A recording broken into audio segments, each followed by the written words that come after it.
publicação do primeiro livro da doutrina espírita, o Livro dos Espíritos, data de 1857. Mas na entrevista que você vai assistir agora, Dr. Jorge Andréa destaca a coerência e a atualidade do Espiritismo. Eu acho que ele, na Terra, ele mandou os seus embaixadores. Então nós vemos, através da história, uma série de embaixadores notáveis. Vamos colocar de 1000 anos da época pré-cristã, Zoroastro, mas vamos colocar os mais expressivos, Buda, Lao Tse, Confúcio, isso tudo numa época de 600 anos antes de Cristo. Então esses indivíduos nos deram uma lógica e uma essência religiosa muito interessante, que a essência do budismo é muito bonita, com as suas 4 verdades, com o seu caminho óptimo, que são 8 caminhos, etc. Mas Jesus, quando chegou, ele fez uma síntese desse processo e colocou no centro disso, integralizado, o amor. E deu o exemplo. Então ele foi um indivíduo notabilíssimo. Eu vejo o cristianismo como uma síntese formidável desse processo. Vamos para reparo. Se nós olharmos, por exemplo, toda aquela beleza filosófica da época helênica, da Grécia, de Pitágoras, até mesmo Aristóteles, etc., nós vemos que foi um período notabilíssimo de formação de quê? De ideários, de religiões, de condições. Isso tudo foi preparando as civilizações para receber o cristianismo. E o cristianismo purificado, o homem não aguentou tudo. Então começou a divergir, como aconteceu com o budismo. O budismo hoje tem mais de 2000 seitas e tudo cheio de liturgia. Mas o budismo inicial não tinha liturgia nenhuma. Como o cristianismo inicialmente não tinha liturgia nenhuma.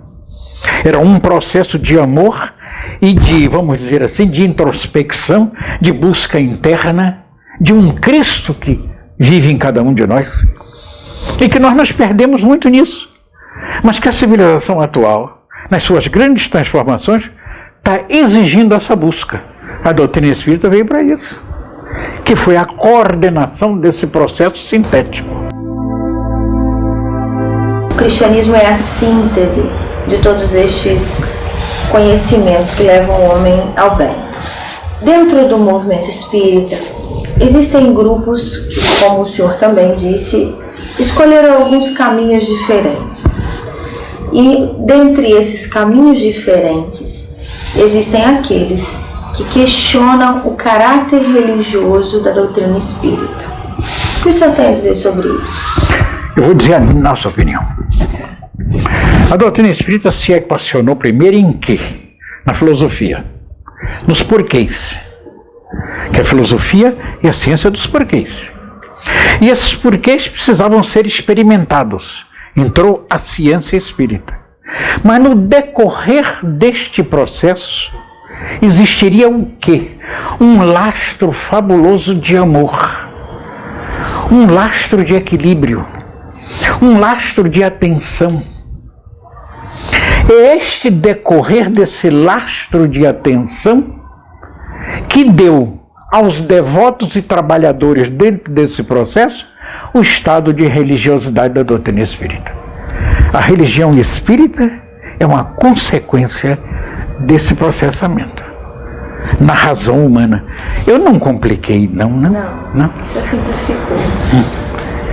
Então eu acho que é um chá.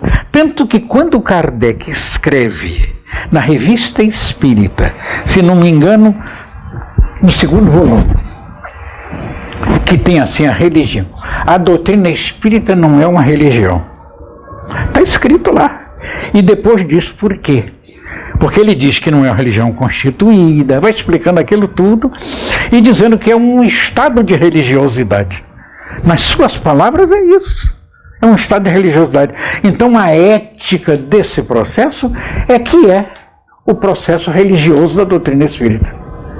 Por exemplo, se você me perguntar se eu sou religioso, eu me acho profundamente religioso. Por quê? Porque eu procuro trabalhar a filosofia dos experimentos da doutrina espírita. Eu me considero mas não estou dizendo que eu seja, é diferente. É uma questão, quer dizer, é um caminho que eu estou buscando. Há coisa mais notável do que os cientistas que se devotam a um trabalho pela humanidade e que excluem os rótulos religiosos e que são considerados agnósticos? São os maiores religiosos do mundo e devotos do mundo. Esse é o caminho da doutrina espírita. A doutrina espírita é holística. Esta posição foi o que o Kardec nos deu. Se nós temos a estrela da ciência, da filosofia e da religião, na época de Kardec, esses eram pretensos inimigos. Um atirava no outro. As religiões na ciência, a ciência na religião, e ficavam nesses processos todos. Kardec fez a unificação disso.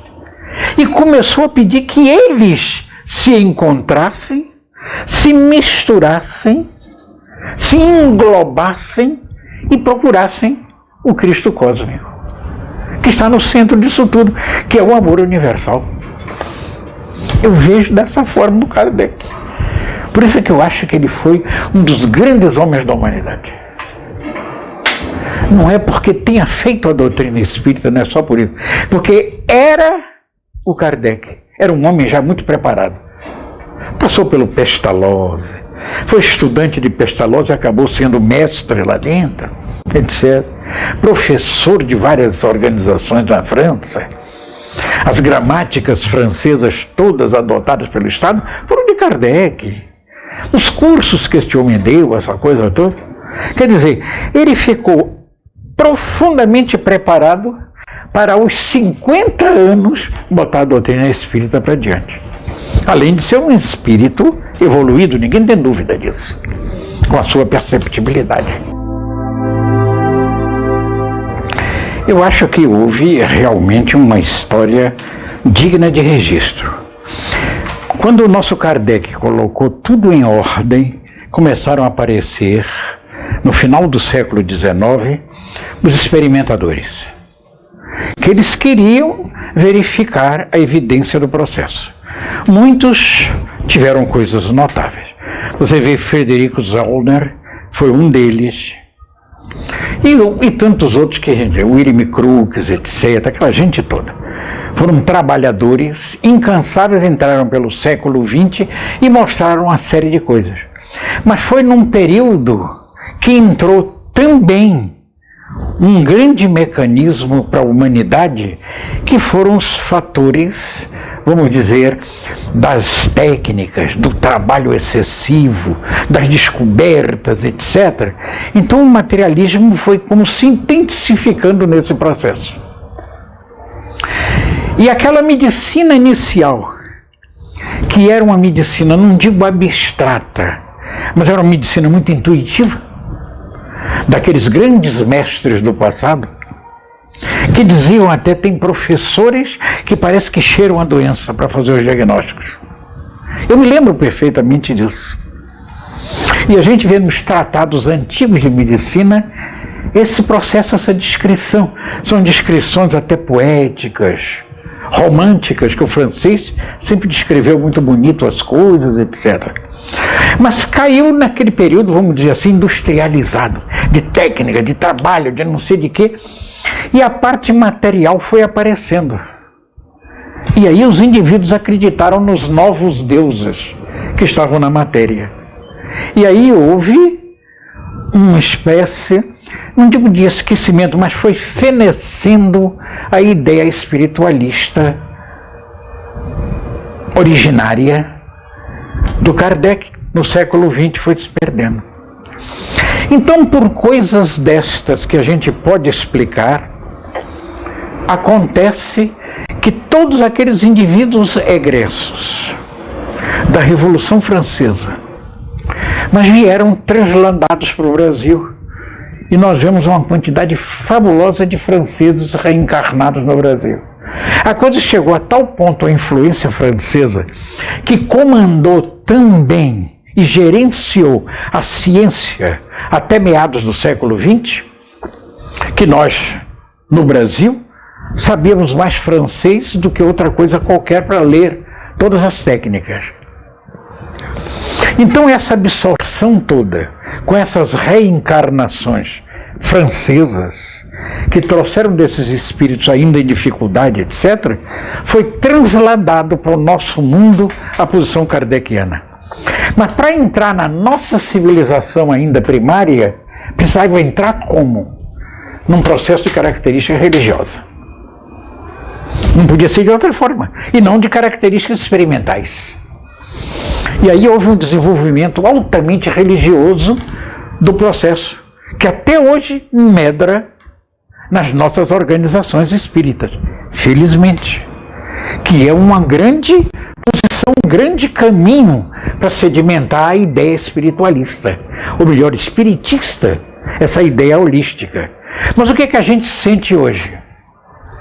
Eu não sei se eu vou dizer uma coisa certa, mas você sabe que eu digo o que eu sinto, né? E vou dizer, eu acho que com o advento do nosso Chico, que o nosso Chico desaparece da cena. O que é que significa isso? Deve ter um significado. Você vê que o nosso Chico colocou um processo altamente religioso dentro da doutrina espírita. Até nos seus romances, aquela delicadeza, aquela beleza, aquele amor incontido, aquele amor maternal dele que transcendia as coisas. Que nós vimos isso no Chico.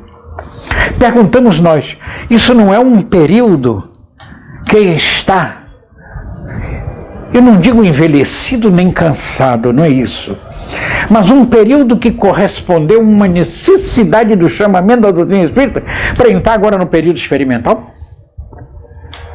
Em outros termos, aquele amor que cobre todas as multidões de pecado, aquele amor que quer colocar tudo numa posição primária, ou primeira, digamos assim, primária não, numa posição primeira, inicial, este amor está se transformando numa posição de trabalho científico. Não é uma queda do amor, é um translado de posições da doutrina espírita. E eu acredito que agora nós vamos ter um desfile imenso de descobertas. A física quântica está aí para mostrar umas tantas coisas. A nova biologia, a biologia molecular. Então, quem sabe, se o nosso Chico não marcou uma época que nós temos, de um lado, o espiritismo religioso por excelência. Quando eu falo religioso, é no bom sentido. É uma religiosidade de equilíbrio, de amor, de essa coisa, que não vai desaparecer, mas vai dar cobertura ao nascimento da ciência espírita.